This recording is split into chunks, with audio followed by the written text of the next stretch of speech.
ನನ್ನ ಮಗ TR ಸೂರಜ್ ಅಂದ್ಬಿಟ್ಟು. ಅವನಿಗೆ ಟಾನ್ಸಿಲ್ಸ್ ಪ್ರಾಬ್ಲಮ್ ಚಿಕ್ಕ ಮಗುವಿಂದನೂ ಇತ್ತು. ಆಮೇಲೆ ಆಲೋಪತಿದೆಲ್ಲ ಕೊಟ್ಟಾಗ ಬರೀ ಆಂಟಿಬಯೋಟಿಕ್ಸ್ ತಗೊಳ್ಳೋದು, ಆಮೇಲೆ 2 weeks it use to come back.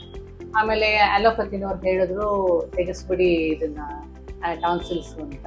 Homeopathy ಇದು ಬೇರೆ ಯಾರೋ ಹೇಳಿದ್ರು, ಬಟ್ ನನಗೆ ಹೆದರಿಕೆ ಇತ್ತು, ಮರ್ಕ್ಯುರಿ ಹಾಕಿರ್ತಾರೆ ಅದು ಇದು ಅಂತೆಲ್ಲ ಹೇಳೋರು ಅಂತ.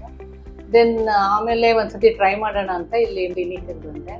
ಅವ್ರು ತಗೊಂಡ್ಮೇಲೆ ಅವನಿಗೆ ಸುಮಾರು ಸರಿ ಹೋಯ್ತು. ಇವಾಗ ಅಂದ್ರೆ ಈ ಪ್ರಾಬ್ಲಮ್ ಏನೂ ಇರಲಿಲ್ಲ. 2018 ಬಂದಿತ್ತು, ಆಗ ಅವ್ರ ಹತ್ರನೇ ಬಂದು ತಗೊಂಡು ಹೋಗಿದ್ದೆ. ಅದಾದ್ಮೇಲೆ ಅವನಿಗೆ ಯಾವ ಪ್ರಾಬ್ಲಮ್ ಇರಲಿಲ್ಲ. ಈಗಷ್ಟೇನೆ with fridge water or whatever it is ಬಂದಿದೆ. ಸೊ ಅದಕ್ಕೆ ಅವ್ರ ಹತ್ರನೇ ಈಗ ಬಂದು ತಗೊಂಡು ಹೋಗ್ತಾ ಇದ್ದೀನಿ. So Mount Pleasant homeo doctor Swathi ಅವ್ರ ಹತ್ರ ಬಂದಿದ್ದೆ.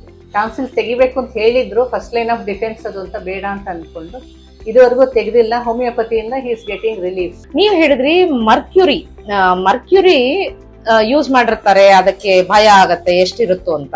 ಖಂಡಿತ ಯೋಚನೆ ಬೇಡ, ನಾನು ಈಗಾಗಲೇ ಎಷ್ಟೋ ವಿಡಿಯೋನಲ್ಲಿ ಎಕ್ಸ್ಪ್ಲೇನ್ ಮಾಡಿದೀನಿ.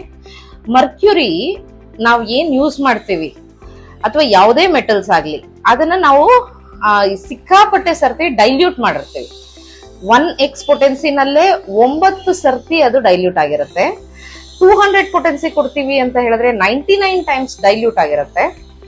ಆಮೇಲೆ 1000 ಪೊಟೆನ್ಸಿ ಕೊಡ್ತೀವಿ ಅಂದ್ರೆ 999 ಸರ್ತಿ ಡೈಲ್ಯೂಟ್ ಆಗಿರುತ್ತೆ. So you need not to bother about the mercury or any heavy metals in homeopathic medicines.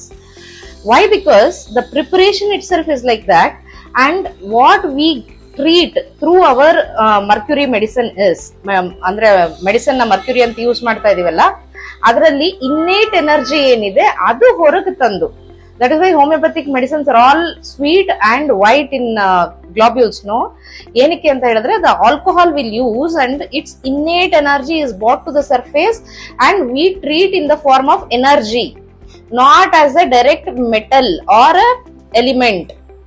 ಅದರದ್ದು ಒಳಗಡೆ ಇರೋ ಅಂತರ್ಸತ್ವವನ್ನು ಹೊರಗೆ ತಂದು ಅದನ್ನ ನಾವು ಟ್ರೀಟ್ಮೆಂಟ್ ಮಾಡೋದ್ರಿಂದ ಅದರಲ್ಲಿ ಮರ್ಕ್ಯುರಿಯಿಂದ ಏನಾದ್ರೂ ಡೇಂಜರಾ ಅನ್ನೋಂಥ ಅಭಿಪ್ರಾಯನೇ ಬೇಡ. ಯಾಕೆ ಅಂದ್ರೆ ಮರ್ಕ್ಯುರಿಯಲ್ಲಿ ಇರುವಂತಹ essence, inner energy, latent energy, we will bring it to the surface and we are treating the patient through the energy form, not through the mercury as a element or any other heavy metals, maybe lead agli, arsenic agli. We are using it in the energy form, not just as a direct element. So okay.